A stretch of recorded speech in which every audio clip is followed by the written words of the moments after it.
오늘 주제로 가지고 온 건 첫 번째 주제 마약이고, 임성열 변호사님 또 이제 검사로 재직하시면서 막 문 열고서는 막 들어가가지고선 야 나 압수해 뭐 체포해 뭐 이렇게 하잖아요. 실제로 그렇게 해요? 실제 저는 그런 경우가 있었어요. 근데 딱 검사실 앞에 오면 바로 그냥 검사실 보이는 때부터 그냥 바로 무릎 꿇고 막 들어오시는 분들도 계시고.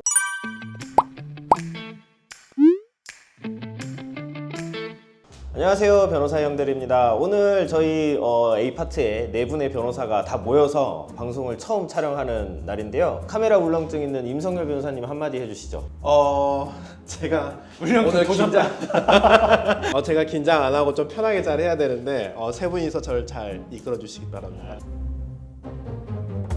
오늘 주제로 가지고 온 건 첫 번째 주제 마약이고, 임성열 변호사님 또 이제 검사로 재직하시면서 마약 사건 많이 담당하셨잖아요. 예, 그래서 이 영상을 주도적으로 끌고 가셔야 되는데 준비가 되셨나요? 제가 약간 경험했던 사건들, 최근 내용들 주목한 것들도 있어가지고 그 내용들 위주로 먼저 말씀드릴게요. 최근에 나온 영화 야당 보셨어요? 사실 저는 못 봤어요. 혹시 보셨나요? 예, 저는 봤어요. 저도 봤어요. 저도 못 봤습니다. 재밌어요? 저는 재밌게 잘 봤어요. 개노잼이던데요? 영화 야당 보면은 그 야당이라는 게 이제 마약 사건대에서 소위 말하는 그 수사기관과 마약 범죄자들 사이에서 이 플리바게닝을 해주는 사람을 야당이라고 한대요. 저도 검사 생활 물론 좀 짧게 했지만 또 마약 전문 검사도 아니었는데 저는 못 들어봤거든요. 야당이라는 용어 좀 들어보셨어요? 저도 좀 못 들어본 것 같아요. 사실 이제 실무에서는 야당이라는 말보다는 공적이라는 말을 많이 쓰긴 하거든요. 공적? 네. 공적? 뭐 공공의 적 이런 건가? 아니요, 공공의 적보다는 약간 이렇게 실적을 쌓는다, 공적을 쌓는다라고 해가지고 검사님 저 무조건 좀 봐주세요. 저 이번에 들어가면 또 결혼해야 돼요, 뭐해야 하면은 그럼 너 어떻게 할 건데요? 한번 얘기해봐요. 이렇게 얘기하면 저 그럼 혹시 뭐가 필요하신가요? 제가 여기까지 제공하겠습니다 하면 그래 그러면은 한번 얘기해봐. 그걸 고려해주죠. 실무에서는 저는 야당을 못 들어봤고 공적이라는 말을 사실 가장 많이 쓰긴 합니다. 그러면은 다른 범죄 같은 경우는 사실 플리바게닝이 우리나라에서는 이제 안 되는데 사실상 없죠. 근데 이제 마약 사건에서는 협의, 뭐 공적을 이제 얻기 위해서 이렇게 협의하는 절차가 그냥 이루어지나요? 쉽게? 그렇죠. 사실상 암암리에 모두가 이루어진다고 봐야 되고 담당 검사도 알고 판사도 알고 실질적으로 뭐 필로폰 뭐 3번 구매했는데 뭐 징역 3년이야. 얘 너 이렇게 했으니까 오케이. 징역 그럼 2년 정도로 할게. 넌 그만큼 공적을 잘 쌓았어. 근데 판사님도 왜 2년이에요? 하면은 나중에 기록 떠들어 보시면 얘가 이렇게 있었구나. 오케이. 부럽구나. 그러면은 보통 좀 궁금한 게 영화 보면 마약 사건 같은 경우에 막 클럽 같은 데서 부잣집 이제 그 자제들이 막 이렇게 정신용에서 막 놀고 있을 때 막 문 열고서는 막 들어가가지고선 야 나 압수해 뭐 체포해 뭐 이렇게 하잖아요. 실제로 그렇게 해요? 제가 봤을 때는 경찰분들은 그렇게 한다고도 봐야죠. 사실 검사들이 직접 현장에 나가는 경우는 없고 거의 대부분 한 70-80%는 압수영장 받아가지고 들이닥치는 경우가 대부분이고 반대로 현장을 바로 급습하는 거는 진짜 신빙성이 있을 때 예를 들어서 와이프가 신고한다던가 우리 남편이 사실 필로폰으로 한 3번 갔다 왔는데 지금 저기서 지금 피고 있어요. 제발 좀 그만하게 좀 잡아주세요 하면은 실제 저는 그런 경우가 있었어요. 근데 미드 같은 데 보면 마약 사건은 이제 정보원들 많이 깔아놓잖아요. 정보원들 통해 가지고 뭐 이제 거래가 언제 이루어진다거나 유통이. 근데 우리나라도 정보원들 많이 해요? 있죠. 네. 실제로? 네, 실제로도 많이 있죠. 어느 클럽에서 많이 유통이 돼. 근데 나온 애가 알고 있어. 그러면 전화해가지고 야 요즘에 어디에서 또 다시 판다더라. 좀 알아봐. 라고 하면 사실 저는 안 하는데요. 저는 안 하는데요. 하지만 뭐 그럼 또 경찰은 그럼 너 안 하는 건 알지? 막 이렇게 하면서 받아주면서 꼬만 와봐. 근데 그러면은 뭐 대가가 있어요? 그렇게 정보를 주면은? 그러니까 미드에서는 엄청나게 대가가 막 있던데? 돈도 막 찔러주고. 그 대가도 안 주고 그냥 협박해서 하는 것 같은 느낌인데요? 근데 뭐 대부분 다 공무원들은 뭐 그게 없으니까 뭐 경제적인 건 없으니까 대신 뭐 너가 이렇게 하면 이 사람 자체에 대한 양형을 많이 깎아준다거나 보호해 준다거나 사실상 어느 이미 정도의 할 거를 전제하고 있네요. 그렇죠. 그 모발 같은 경우도 100수 정도 뽑는다 그랬는데 그렇죠. 하나씩 뽑아요? 대부분은 너무 약간 아프겠네. 그래도 잘라주는 것 같아요. 뭐 이렇게 엄청 이렇게 해가지고 거의 끝에까지 해가지고 이렇게 잘라주는 거 해가지고 좀 군데 하나 해버리면 약간 땜빵이 생기니까 거의 대부분 모근까지 딱 뽑고 그 실제 필로폰이나 MDMA 사진 보면 대머리 분들이 많거든요. 그러면은 음모를 많이 뽑습니다. 근데 그 음모 뽑아보셨어요 혹시? 저는 안 뽑아봤습니다. 근데 제가 제 거를요? 아니 제가 지금 상상력이 부족한 것 같아서. 저는 안 뽑죠. 저는 안 뽑죠. 저는 뭐 이렇게 저는 아까 제가 질문을 잘 생각 못 한다고 생각해서. 긴장해서 그래, 긴장해서. 아 그렇죠. 그러니 제가 잘 모르는 거예요. 제가 다른 사람 거를 뽑아보질 지금 못했습니다. 세 명이서 지금 취조하듯이 몰아치니까 얼마나 힘들겠어요. 답변하려면. 아니요. 제가 긴장해서 이끌어 주시려고. 그러면 네. 뽑을 때 네. 압수영장이라는 게 영장이 나왔어. 자 네. 그러니까 너 빨리 뽑자라고 하는데 네. 뭐 음모든 채모든 죽어도 안 뽑겠대. 막 난리치고 막 그래요. 그럼 어떻게 해요? 그냥 뭐 이렇게 뭐 강제로 이렇게 진압하고 옷 벗기고 뽑고 막 이러나요? 이 사람이 거부를 하면 그걸 또 강제 집행을 해야 되는 거니까 제 기억상 아마 그 강제 집행을 하는 영장이 하나 더 있었던 것 같아요. 실제로 내가 뭐 모발 소변 뭐 이런 내용들이 있는데 특히 음주운전 같은 경우는 혈액까지 보통 있는 경우가 있거든요. 내가 거부한다 그랬을 때 그걸 진짜 강제 집행을 할 때 영장을 거부하면 또 영장이 하나 더 있었던 것 같아요. 근데 거의 99%는 아마 하는 것 같긴 합니다. 네, 왜냐면 또 현장에 있는 경찰관으로도 되게 무섭게 생긴 경찰관들이 많거든요. 저기 그 마약 사범들 많이 보셨잖아요. 흔히 이제 영화에서 보면 마약 사범들 돈 많고 예의 없고 싸가지 없고 소위 말해서 내가 누군지 알아. 뭐 이거 단골 멘트잖아요. 좀 실제로 만나보면 좀 어때요? 실제로 그래도 만나보면 생각했던 거랑은 다르게 거의 100% 완전 수능적이긴 하세요.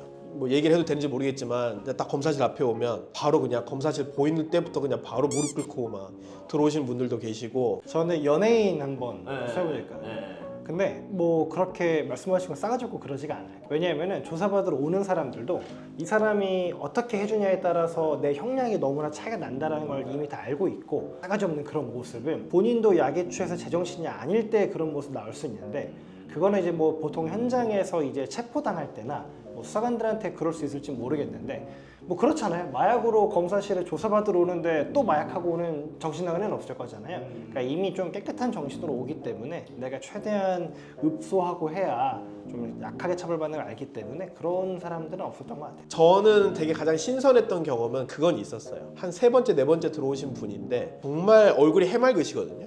근데 해맑은데 저한테 이렇게 얘기를 하는 거예요. 검사님, 저 오른쪽 뒤에 이렇게 빛이 새어 나온대요. 뭐 눈이 부셔요. 그래서 저 빛이 나오는데 저는 어떻게 해야 될까요? 저는 아부한 거 아니에요? 약간 신처럼 보인다는 거. 저도 약간 처음에 그렇게 생각했었거든요.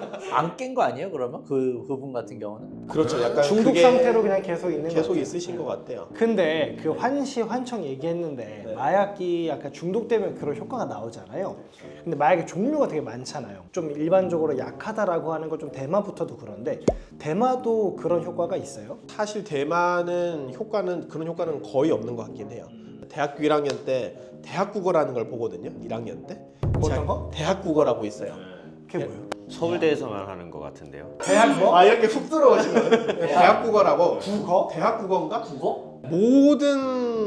모든 1학년은 전부 다 들었어야 됐어요. 그래가지고 글 쓰는 방법을 배웠거든요. 글쓰기 이런 거구나. 글쓰기를 배워서 필수 과목이 필수 과목에서 뭐 각 사람이 모여서 논문 하나를 만드는 거였어요. 소논문을. 근데 제가 그거 법대생 10명이서 썼을 때 대마 합법화를 위한 입법 방안 제가 그걸로 썼었어요. 근데 제가 그거 기억이 나는 게 뭐냐면 가장 주된 테마가 담배랑 비교하는 거였거든요. 근데 담배보다 실질적으로 몸에 해로운 거는 훨씬 적긴 하죠. 중독성도 덜하다면서. 중독성도 덜해요. 기억나는 게 뭐냐면 내가 담배를 끊었을 때 금단 현상이라고 하는데 막 피고 싶고 막 살 떨리고 이런 거 있잖아요. 그게 거의 없긴 해요. 대마가. 근데 담배에 비해서. 왜 마약으로 분류를 하는 거예요? 사실 가장 큰 이유가 그런데 다음 마약으로 가는 교두보가 되는 게 가장 컸던 것 같아요. 대마를 하면은 그러면 대부분이 대마를 하고 뽕이나 이런 걸로 넘어갑니까 그러면? 코스가 있어요? 어느 정도? 그죠. 뭐 처음에 대마하고 그다음에 이제 졸피뎀, MDMA, 그다음에 헤로인, 그다음에 가장 큰 게 뭐 필로폰, 코카인 이제 그게 가장 높은 단계거든요. 근데 가장 낮은 단계가 사실 대마니까. 대만은 또 이제 뭐 네덜란드 이런 데서는 또 합법으로 또 하기도 하니까. 네. 그럼 가장 높은 거는 끝단은 필로폰. 필로폰, 요즘에 코카인이라고 보면 요즘에 돼요. 얘기 나온 펜타닐은요? 펜타닐은 규정되어 있는 거는 나목으로 되어 있긴 한데 그러니까 가목, 나목, 다목인데 가목이 제일 센 거죠. 그렇죠. 네. 아마 펜타닐은 나목에 해당하긴 하는데 이게 효과가 좀 아예 제로에서 확 뛰어버린다고 해야 되나? 그리고 펜타닐 같은 경우에는 그냥 이렇게 딱 붙이면 되거든요. 마치 파스 붙이는 것처럼. 요즘에 이제 뭐 미성년자나 어린 친구들이 엄청 많이 그걸로 구속되니까 가서 처방받으면은 거의 뭐 1,000원, 2,000원 가지고 펜타닐당 딱 처방받아 버리면 되는데 뭐 10개 처방받고 근데 그거 하나에 막 10만 원씩 팔고 5만 원씩 팔고 제가 창원에서 마약 구속 사건 할 때는 떼거지로 10명이 들어오는 거예요. 어린애들이. 어린애들이. 근데 그 중에 3명이 구속돼 있어. 근데 진짜 정말 어이가 없었던 게 피고인 신문에서 자기는 진짜 다 패거리가 몰려다니면서 안 하고 저는 안 하고 싶었는데 자기가 이걸 안 하면 이 패거리에 못 끼니까 그러니까 다 하는데 야 너는 안 해? 야 너도 해. 야 너는 왜 안 해? 니만 안 해? 약간 이러니까 그래서 했다는 거예요. 근데 약간 이해가 되잖아요. 막 옛날 같으면 엄청 옛날에는 막 비닐에다가 막 뭐 그렇죠, 본드하고 본드 막 이랬잖아요. 아 그러셨어요? 아니 근데 제 말은 패거리 껴야 되니까. 패거리에 껴야 되니까. 패거리 껴야 이해를 되니까. 했대잖아요. 근데 요즘에는 약간 그게 약간 펜타닐이 본드가 펜타닐이 된 거네. 그렇죠. 그 우리 때 그 본드가. 아니 근데 그때 시대의 마약은 참 좀 뭔가 클래식한 느낌이 있네요. 병만 있는. 뭐 니스 뭐 이런 거죠. 그죠. 네. 아니 그럼 임 변호사님 어쨌든 검찰에서 마약 이제 전문 검사도 했었고 실질적으로 어쨌든 우리 의뢰인이 예를 들어서 김성현 변호사님한테 사건을 맡겼어요. 그때 이 의뢰인의 어떤 선처를 받기 위해서 좀 할 수 있는 조치들이 뭐가 더 있을까요? 외부 작용을 다 끌어오는 것 같아요. 엄청 성실하게 한 직장을 계속 다니고 있다던가 결혼해서 책임지는 가족이 생겼다던가 최근에 했을 때 가장 설득력이 있었던 거는 정신과 치료였어요. 사실 정신과 치료하면 우리 약물 치료 전담병원은 몇 군데 없긴 하거든요. 처방을 해줘요. 엄청 낮은 단계 마약부터 시작해가지고 이 가목, 나목 같은 거를 필로폰이 헤로인 끊으려면 완전 다목, 나목에 잠자는 약으로 보통 졸피뎀을 많이 처분해 주거든요.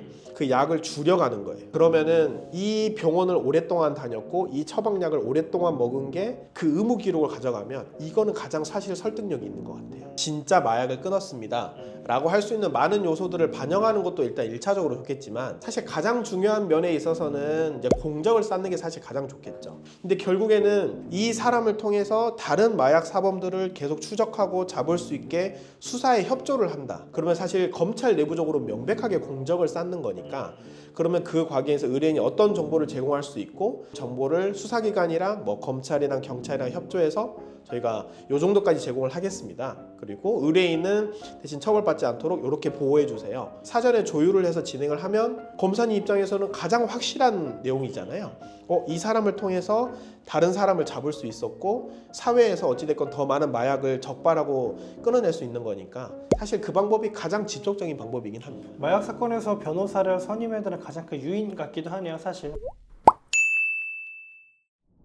아, 네, 오늘 윤석열 변호사님과 함께 하는 마약 세상에 대해서 좀 알아보았는데 유익한 정보를 많이 말씀해 주신 것 같아요. 네. 근데 사실 저희 궁금한 거 물어보느라 또 바빠가지고 얘기 근데 듣다 우리가 보니까 궁금한 게 사실 모두가 궁금해요. 그렇겠죠. 왜냐면 마약은 또 많은 분들이 접하지 그렇죠. 못하는 접하기 또 거니까. 어려우니까 또 뭐 오늘 영상 또 좀 재밌게 보셨으면 좋겠고 또 도움이 될 만한 정보도 얻어 가셨으면 좋겠고요. 저희는 다음 영상에서 또 더욱 즐겁고 유쾌한 주제로 찾아뵙도록 하겠습니다. 오늘 영상 여기까지고요. 다음 영상에서 인사드리겠습니다. 감사합니다.